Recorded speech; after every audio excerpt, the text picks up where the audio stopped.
सादर नमस्कार आप सभी का पुनः स्वागत है। और सर्वप्रथम आप सभी से क्षमा चाहता हूँ, एक लंबे अंतराल के बाद आप सभी के बीच उपस्थित हो पाया। कुछ प्रवास, कुछ व्यक्तिगत व्यस्तताएं निरंतर चलती रहीं, जिसकी वजह से आप सभी के बीच में नहीं उपलब्ध हो सका।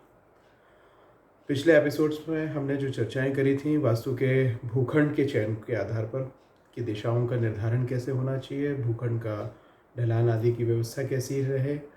भूखंड का कटाव या बढ़ाव किस दिशा में और कितना सही और कितना उपयुक्त हो सकता है, इन सब पे हमने चर्चा करी थी। और लास्ट में हमने ये बात रखी थी कि लगभग आज की जो संस्कृति है वो फ्लैट की तरफ थोड़ा सा ज़्यादा मूव हो रही है। फ्लैट्स की तरफ हम ज़्यादा अपने लोगों को देखते हैं। तो उन फ्लैट्स के चयन में वास्तु की प्राथमिकताएं क्या होनी चाहिए, वास्तु के आधार पर उसका क्या मापदंड सही होना चाहिए। हम आज इस एपिसोड में पूर्णतः फ्लैट पर हम केंद्रित होकर अपनी बात रखते हैं। फ्लैट के लिए सबसे पहले दो चीज़ों के हम आधार पर इसको बांट के समझें कि पहला एक है कि हम फ्लैट का चयन क्या अपने स्वनिवास के उपयोग के लिए कर रहे हैं या हम फ्लैट का चयन अपने एसेट्स के बढ़ाने के हिसाब से, मतलब अपनी संपत्तियों के बढ़ाने के हिसाब से, कोई निवेश के हिसाब से उद्देश्य से हम फ्लैट ले रहे हैं।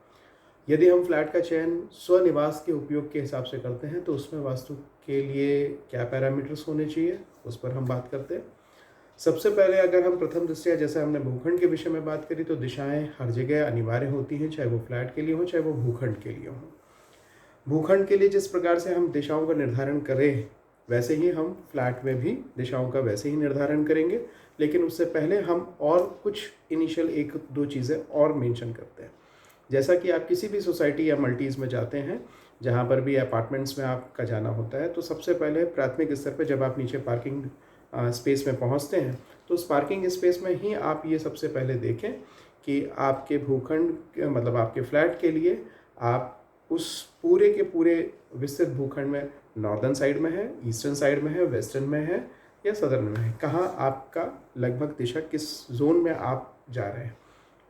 इसकी वैसे यद्यपि उतनी अनिवार्यता नहीं है जितना कि आपके फ्लैट की दिशा की अनिवार्यता है, क्योंकि आपने मुख्यतः आपके पास उस प्रीमाइसेस की अथॉरिटी होती है, आपका सिर्फ और सिर्फ अधिकार क्षेत्र वहीं तक है। लेकिन सामान्यतः अगर आप ये भी देखें तो और भी अच्छा होगा। इसके अलावा जैसे ही आप अपने फ्लोर से पहले भी एक बात और मेंशन की जाए कि ग्राउंड फ्लोर पे भी कुछ जगह पर हमें फ्लैट्स मिल जाते हैं, कुछ जगह पर हमें फर्स्ट फ्लोर पर, कुछ जगह पर फिर आगे के मालों पे हमें देखने मिलते हैं। मेट्रोस का कल्चर तो ऐसा है कि 12वें, 14वें, 18वें, 32वें माले पे आप जहाँ बड़े ऊंचे स्तर पर जाते हैं उतने ही वो महंगे और बहुत प्रीशियस माने जाते हैं। यद्यपि आज सामान्य नगरों में भी ये कल्चर धीमे धीमे एंटर करते जा रहा है। तो पहली प्राथमिकता मैं आपको यही कहूँगा अनुभव के आधार पर कि ग्राउंड फ्लोर के फ्लैट्स को ज़रूर प्रेफर करना चाहिए। ऐसी कोई आपत्ति नहीं है कि आप ग्राउंड फ्लोर को नहीं ले सकते, लेकिन फर्स्ट फ्लोर को अवॉइड करते हुए सेकंड फ्लोर से लेकर आगे तक के सभी फ्लोर्स को आपको उपयोग में ज़रूर लेना चाहिए। फर्स्ट फ्लोर को नहीं लेने का ऐसा कोई बहुत बड़ा विशेष कारण नहीं है, लेकिन हाँ, फर्स्ट फ्लोर के लिए ये मान्यता जाती है कि नीचे जितना ठोस धरातल आपको प्राप्त हो जाए, आपके नीचे एक वर्किंग स्पेस के लिए प्रॉपर आपके ठोस आधार वाली बात हो, वो ज़्यादा बेहतर हो। इसके अलावा जैसे आप फ्लैट्स के लिए ऊपर पहुंचते हैं तो आपके फ्लैट की उस लॉबी, उस प्रीमाइसेस में स्टेयर्स का आपके दरवाजे के सम्मुख आना, लिफ्ट का आपके दरवाजे के सम्मुख आना, सीढ़ियों का उतार या चढ़ाव किसी भी रूप से यथासंभव अवॉइडेबल होना चाहिए कि आप सीधे सीधे आपके दरवाजे के सम्मुख सीढ़ियाँ ना पड़ें तो बेहतर हो। यदि आप इन चीज़ों का ध्यान रखते हैं तो वो आपके लिए बेहतर के और पॉइंट्स बनते जाते हैं। दूसरा चरण आपका ये देखना चाहिए कि जितना भी बड़ा आपका फ्लैट का कारपेट एरिया है जो आपको आप खरीदने जा रहे हैं, उसकी लंबाई चौड़ाई का जो भी अनुपात होता है, उस लंबाई चौड़ाई के अनुपात में लगभग उसका आधा, मतलब लंबाई का और चौड़ाई का आधा, उसके मध्य बिंदु भाग को आप ज़रूर देखें। उस मध्य बिंदु पर खड़े होकर आप इस बात का तय करें कि लगभग उसके आसपास के 4 से 5 मीटर का अगर हिस्सा मोटे तौर पर खुला है और खाली है, मतलब वहाँ पर किसी भी प्रकार का कोई निर्माण या कोई मेजर कॉलम या कोई आपके वॉशिंग एरिया या आपके कोई कॉमन लैट बाथ वगैरह आदि की व्यवस्थाएं नहीं हैं, तो वो उतना ही आपके लिए श्रेयस्कर हो सकता है। इसके अलावा जिस प्रकार से किचन, मास्टर बेडरूम्स आदि और पूजा आदि की व्यवस्थाओं के लिए हमारे यहाँ एक 4 कोनों का वास्तु लगभग हम सभी मोटे तौर पर जानते समझते हैं, तो हम उन चीज़ों को भी प्राथमिकताओं पर ध्यान में रखते हुए कि हमारे कहाँ कहाँ ये चीज़ें व्यवस्थित हैं, उनको हम ध्यान रखें। तो ये 2-3 चीज़ें हमें निर्माण के हिसाब से, कारपेट एरिया के टोटल वास्तु भूखंड के आधार पर जो हमने मध्य स्थान को देखा और उसकी क्लैरिटी जितनी हमको मिलती है, इस क्लैरिटी के साथ साथ हमें वास्तु के मामले में सबसे पहले महत्वपूर्ण होता है हमारी द्वार स्थापना। द्वार जहाँ कहीं भी स्थापित हो, चाहे आपने पूर्वमुखी लिया हो, पश्चिम मुखी हो, उत्तरमुखी हो या दक्षिण मुखी हो। कई बार डायगोनल्स भी मिल जाते हैं कि हमें एग्जैक्ट पूर्वमुखी नहीं मिल रहा है, उत्तरमुखी नहीं मिल रहा है, उत्तर पूर्वमुखी मिल रहा है, दक्षिण पूर्वमुखी मिल रहा है, या उत्तर पश्चिम मुखी मिल रहा है, या दक्षिण पश्चिम मुखी मिल रहा है। ऐसे किसी भी डायगोनल वाले हिसाब किताब में जहाँ पर ऐसे फ्लैट्स हमको मिल रहे हों, वहाँ पर कोशिश पहले ये होनी चाहिए कि आप उत्तर पूर्वमुखी को तो फिर भी एक बार स्वीकार कर सकते हैं, लेकिन अन्य शेष तीनों को यथासंभव आप बिल्कुल नहीं स्वीकारें तो बेहतर होगा। मतलब पश्चिम मुखी और उत्तर के बीच में उत्तर पश्चिम व्यायव्य जिसे हम कहते हैं, या दक्षिण और पश्चिम के मध्य में दक्षिण पश्चिम, मतलब जिसे नैऋत्य कहा जाता है, और दक्षिण और पूर्व के मध्य में आग्नेय, जिसे ये आप तीनों उप दिशाएं जितनी भी हमारी शेष बसती हैं उत्तर पूर्व को छोड़कर, इसे आप स्वीकार कर सकते हैं। इसमें कुछ कंडीशंस के साथ में इसे स्वीकार योग्यता दी गई है, लेकिन रेस्ट ऑफ दी 3 को, बाकी शेष अन्य तीनों को आप कदापि ना स्वीकारें तो आपके लिए बेहतर होगा। यद्यपि उसके साथ में अन्य प्राथमिकताएं भी अच्छी हैं या नहीं, वो उसके और ख़राब और अच्छे होने के पैरामीटर्स में तय करेगा कि वो कितना अच्छा और कितना बुरा है। क्योंकि कई बार अलग अलग इन व्यायवमुखी, आग्नेयमुखी या नैऋत्यमुखी जितने भी फ्लैट्स होते हैं, उनके मामले में चूँकि हमारे पास हाथ बंधे हुए होते हैं, हम वैदिक वास्तु का किसी भी प्रकार से उपयोग नहीं कर पाते, और उस वैदिक वास्तु का उपयोग ना कर पाने की वजह से हमारे पास अच्छी शुभ दिशाओं से जो हमें ऊर्जाएं चाहिए होती हैं, वो हमारे किसी भी प्रकार से कोई भी रास्ते हमको नहीं मिल पाते। अब चूँकि हमारे पास, इस चर्चा के साथ साथ एक बात और आपको मेंशन कर दूं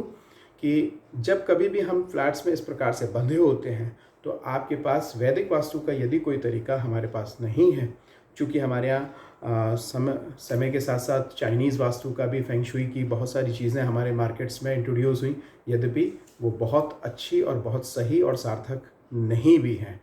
चाइनीज़ वास्तु या फेंग शुई की वास्तु 2 सिद्धांतों पर, जल और अग्नि के हिसाब से, दिन और रात के हिसाब से आधारित होकर उन्होंने कार्यक्रम अपने तय किए, उन्होंने अपनी चीज़ों को उपयोग किया, और भारत का एक बहुत बड़ा बाज़ार देखते हुए उन्होंने हमारे भारतीय बाज़ारों में ऐसी चीज़ों को बहुत वेल प्लान तरीके से इम्प्लांट किया। लेकिन अगर हम अपने वैदिक वास्तु की बात करते हैं, तो वैदिक वास्तु में हमारे पंच तत्वों की बात की गई। हम उनसे कई गुना बेहतर, कई गुना हमारे ऋषि मुनियों ने रिसर्च करके उन चीज़ों को, आपको सिद्धांतों को प्रतिपादित किया है। तो हम फेंग शुई की पद्धतियों को ऐसा नहीं है कि हम नकार सकते हैं, लेकिन यथासंभव हम अपने वैदिक वास्तु को, हमारे पंच तत्वों के सिद्धांतों को हम वरीयता देते हुए स्वीकार करें। फ्लैट्स के मामले में ये ज़रूर मैं कहूँगा कि जहाँ पर आपके पास वैदिक सिद्धांतों को पालन करने की स्थितियाँ नहीं हों, वहाँ पर आप ये कर सकते हैं कि आप पिरामिड वास्तु के माध्यम से, पायरा वास्तु के नाम से भी इसे जाना जाता है, आप उसके माध्यम से कुछ यंत्रों की सहायता से आप उन जगहों की ऊर्जा के स्तर को घटाने या बढ़ाने, या उनसे संबंधित जो भी उपचार या सुधार के हो सकते हैं, तो एक अच्छे पायरा वास्तु विशेषज्ञ की सलाह आप ले सकते हैं। आप अपने आसपास के क्षेत्रों में पता लगा सकते हैं, या जहाँ कहीं से भी हो या जैसा भी हो, आप मेरे माध्यम से भी आप इन विषयों की जानकारी ले सकते हैं। ठीक इसी प्रकार से इन सुधारों के कार्यों के साथ साथ अब मैं आता हूँ दूसरे फ्लैट के चयन के हिसाब से। तो ये पहले प्राथमिकता कि जिसमें आपको स्वयं रहना है, यदि आपको स्वयं नहीं रहना है और आप केवल इसे एक अपनी एसेट के रूप में निवेश के हिसाब से आप फ्लैट लेने जा रहे हैं, या सोचते हैं कि बहुत सस्ता सुंदर एक बढ़िया सा प्रोजेक्ट मिल रहा है शहर से एक थोड़ी सी दूर भले ही है, लेकिन ठीक है एक एसेट बन जाएगी, लेकिन उस एसेट को तैयार करने से पहले आप इन पैरामीटर्स को तो ध्यान रखें ही, जो आप स्व उपयोग के लिए भी, क्योंकि वो भी अगर आप फ्लैट ले रहे हैं तो वो किसी अन्य के उपयोग के लिए भी ले रहे हैं। अगर आप सोचते हैं कि आप उसे किराए से उठा देंगे, आपका लोन इजी फाइनेंस हो जाएगा और आपकी ईएमआई के थ्रू आपका एक एसेट, एक प्रॉपर्टी क्रिएट हो जाएगी और आप आराम से रेंटेड प्रॉपर्टी का लाभ लेते रहेंगे। तो इस बात से आगाह दिमाग में अच्छे से बैठा लीजिए कि आपकी रेंटेड प्रॉपर्टी, आपका किसी भी प्रकार का ऐसा कोई फ्लैट, ऐसी कोई एसेट यदि दोषपूर्ण है और वो भारत के संसार के किसी भी कोने में, तो भी आप उससे लाभान्वित और आप उससे हानि दोनों प्राप्त करते रहेंगे यदि वो उपयुक्त नहीं है तो। और साथ ही यदि आपने ऐसी जगह लोभ में इन्वेस्ट किया जहाँ से वो प्रॉपर रेंटेड नहीं हो पा रहा है, तो वो बंद होने की वजह से और भी आपके लिए नुकसानदायक सिद्ध हो सकता है। इसलिए उन पैरामीटर्स को ध्यान में रखते हुए अपनी एसेट्स को बढ़ाने का ध्यान रखें। गलती से भी ऐसी निवेश ना करें जिनसे आपको रेंटेड प्रॉपर्टी प्रॉपर नहीं मिल पाए, या दूसरा भी जो रेंटेड उसमें रहे उसे भी दिक्कतों का सामना करना पड़े। ऐसे मामले में मकान मालिक और किराएदार, इन दोनों के बीच में भी अघोषित रूप से वास्तु के ऊर्जाओं का हस्तांतरण होता है। 70% अगर मकान मालिक उससे लाभान्वित या हानि की स्थिति में है, तो 30% किराएदार और मकान मालिक के बीच में। तो ये 70 और 30 का रेशियो दोनों के मध्य में चलता है। 70% अगर मकान मालिक खाली उसके लिए ले रहा है, या 30% आपका किराएदार पा रहा है। दोनों के बीच में ये दोनों का हस्तांतरण समय के साथ अदला बदली होती रहती है कि भूखंड फ्लैट खाली है या भरा हुआ है। यदि खाली है तो मालिक और भरा हुआ है तो किराएदार। तो इसलिए हम ऐसे किसी भी भूखंड का, ऐसे किसी भी फ्लैट का, ऐसे किसी भी विंग का चयन ना करें जहां पर इस प्रकार की समस्याएं हमें समय के साथ मिलें। हमारी सारी चीज़ें बहुत अच्छी हैं फ्लैट में, लेकिन सिर्फ एक एंट्रेंस हमारा बहुत ख़राब है। तो उस एंट्रेंस को या तो हम पिरामिड वास्तु के माध्यम से सही कर सकते हैं, और या फिर हम उसे छोड़कर, और या फिर सोसाइटी नॉर्म्स में या बिल्डर्स के थ्रू अगर ऐसी हमें आज़ादी मिल सके, ऐसी हमें व्यवसाय मिल सके कि हम जहाँ उसको फिजिकली करेक्ट कर सकें, तो उससे बेहतर और कोई विकल्प नहीं है। इस तरीके से मैं ये चाहूँगा कि आप फ्लैट्स के मामले में जब भी निवेश करने के लिए सोचें, इन पैरामीटर्स को, स्टेयर्स को, लिफ्ट्स को, उनके एंट्रेंस को, उनकी दिशाओं के ज्ञान को ज़रूर ध्यान में देते हुए बाकी पैरामीटर्स को फॉलो करिए और अपने जीवन में सुख, समृद्धि और स्वास्थ्य को बढ़ाते जाइए। प्रसन्न रहिए। पुनः ढेर सारी शुभकामनाएं। आप सभी अपनी अपनी जगह पर खूब स्वस्थ रहें, खूब प्रसन्न रहें, और पुनः आपसे जल्दी मुलाकात होती है। धन्यवाद।